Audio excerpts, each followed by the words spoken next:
नमोस्तु सर्वेभ्यो छात्रेभ्यश्च मामकीना शुभाशयाः।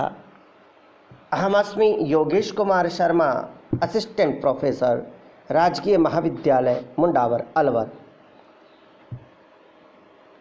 अद्य वयं महाकवि कालिदासस्य रघुवंश नामाख्यस्य महाकाव्यस्य षष्ठ सर्ग विषये पठिष्यामः।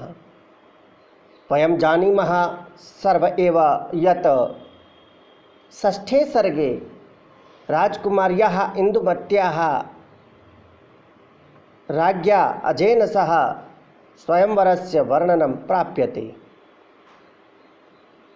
अस्माभिः पठितं पूर्वे एव यत् राजकुमारी इन्दुमती रघुनन्दनस्य अजस्य कान्तिं दृष्ट्वा गुणेन प्राप्य च गुणान् प्राप्य च रघुनन्दनम् अजं पतिरूपेण अवृणोत्। अद्य 85 संख्यात्मके श्लोके वयं पठामः यत् शशिनमुपगतेयं कौमुदी मेघयुक्तं जलनिधिमनुरूपं जह्नुकन्यावतीर्णा इति समयगुणयोगप्रीतयस्तत्र पौराः श्रवणकटुनृपाणामेकवाक्यं विवव्रुः। अत्र मालिनी वृत्तं विराजते। मालिनी वृत्ते तु 15 संख्यात्मकाः वर्णाः सन्ति। मालिनी छन्दस्य लय अनेन प्रकारेण भवति यत् ननमययुतेयं मालिनी भोगिलोकैः। मालिनी छन्दरीत्या च अस्य श्लोकोऽपि उच्चारणम् एतादृशं भवति यत् शशिनमुपगतेयं कौमुदीमेघयुक्तं जलनिधिमनुरूपं जह्नुकन्यावतीर्णा इति समगुणयोगप्रीतयस्तत्र पौराः श्रवणकटुनृपाणामेकवाक्यं विवव्रुः।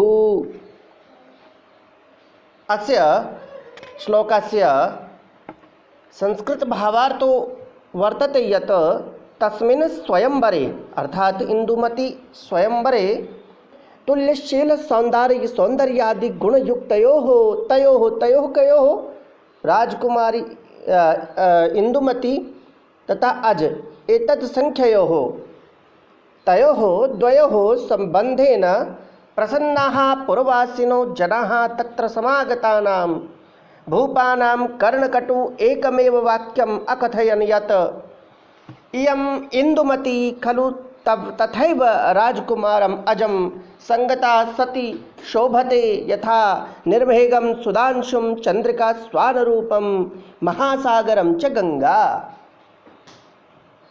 अर्थात उस स्वयंवर में तुल्य गुण वाले अज और इंदुमती का संबंध हो जाने से प्रसन्न होकर नगरवासियों ने दोनों की एक स्वर से प्रशंसा करते हुए कहा, जैसे मेघ रहित चंद्रमा को पाकर चांदनी अपने अनुरूप महासागर को पाकर धन्य हो गई। जैसे मेघ रूप चंद्रमा को पाकर तो चांदनी धन्य हो गई और अपने अनुरूप महासागर को पाकर गंगा धन्य हो गई, ठीक उसी प्रकार युवराज प्रतापी अज को पाकर यह इंदुमती भी धन्य हो गई। इस प्रकार लोगों ने विविध प्रकार से कहा। उपमा अलंकारोऽपि अत्र वर्तते यथा समुद्रं प्राप्य गंगा धन्यवती बभूव तथैव प्रकारेण अजं प्राप्य इंदुमती अपि धन्या बभूव। इत्थम् अत्र उपमालंकारः विराजते। केचित्तु अत्र दृष्टान्तः मालिनीवृत्तम् अत्र वर्तते। अधुना अन्तिमः श्लोकः षष्ठाङ्कस्य षष्ठसर्गस्य यत्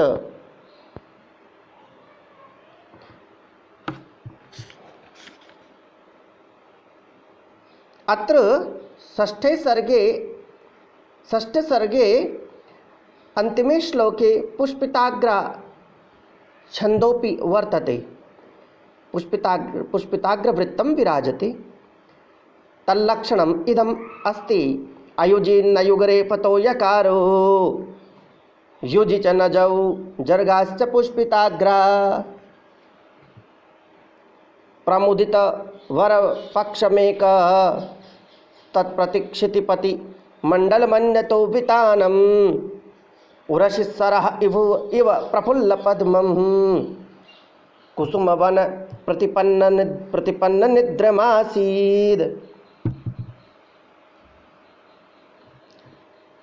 अर्थात तत् स्वयंवर मंडपे एकत्र अजपक्षीयाः नृपाः इंदुमति लाभात् प्रसन्नतया विकसित मुख पद्मा आसन तु अन्यत्र इंदुमत्या हताशा अन्ये राजानः खिन्नचित्ताः स्थिताः आसन्। तस्मिन् काले तन्मण्डपं प्रातःकालिकं तत्सर इव प्रतीयते स्म, यस्मिन् एकत्र विकसितानि कमलानि अन्यत्र च अविकसितानि कुमुदानि स्युरिति भावः। अत्रापि उपमा प्रयोगस्य वैशिष्ट्यं वर्तते। मया पूर्वमेव उक्तं यत् अस्मिन् एव सर्गे उपमा प्रयोग वैशारध्यादेव कालिदासः दीपशिखा कालिदास इति उपाधिम् अपि अवाप। अत्र अन्तिमे श्लोके अपि अनेन प्रकारेण एव विलक्षणा उपमा प्राप्यते। कालिदासस्य काव्ये प्रायः एतादृशं वैशिष्ट्यं समुपलभ्यते। श्लोकोऽयं विषमवृत्तयुक्तं वर्तते। विषमयुक्तं यत्र सर्व एव चरणाः समान वर्णयुक्ताः चरणाः न भवन्ति, तद्वृत्तं विषमलक्षणयुक्तवृत्तम्। अत्र पुष्पिताग्रा वृत्तं विराजते। अस्य श्लोकस्य भावार्थः अनेन प्रकारेण अस्ति यत् तत् स्वयंवरमण्डपे एकत्र अजपक्षीयाः नृपा इन्दुमतिलाभात् प्रसन्नतया विकसितमुखपद्मा आसन् तो अन्यत्र इन्दुमत्या हताशा अन्ये राजानः खिन्नचित्ता स्थिता आसन्। तस्मिन् काले तन्मण्डपं प्रातःकालिकं तत्सर इव प्रतीयते, यस्मिन् एकत्र विकसितानि कमलानि अन्यत्र च अविकसितानि कुमुदानि स्युरिति भावः। अस्य हिन्द्यामर्थोऽपि अनेन प्रकारेण अस्ति। उस स्वयंवर मंडप में एक और प्रसन्नता से खिले हुए मुख मंडल वाले अज के पक्ष के लोग विराजमान थे, तो दूसरी ओर इंदुमति के न मिलने से हताश और खिन्न अन्य राजागण। उस समय मंडप की स्थिति ऐसे सरोवर की तरह हो गई थी जिसमें एक तरफ प्रातःकाल के खिले हुए कमल हो और दूसरी तरफ मुकुलित बंद उदास कुमुदगण। अधुना अहमपि श्री रामं सकाशं प्रणमामि यत् रामो राजमणि सदा विजयते, रामं रमेशं भजे रामेणाभिहता निशाचरचमू, रामाय तस्मै नमः। रामन्नास्ति परायणं परतरं, रामस्य दासोऽस्म्यहं, रामे चित्तलयः सदा भवतु मे, भो राम मामुद्धर इति भरतवाक्यः मया। धन्यवादः।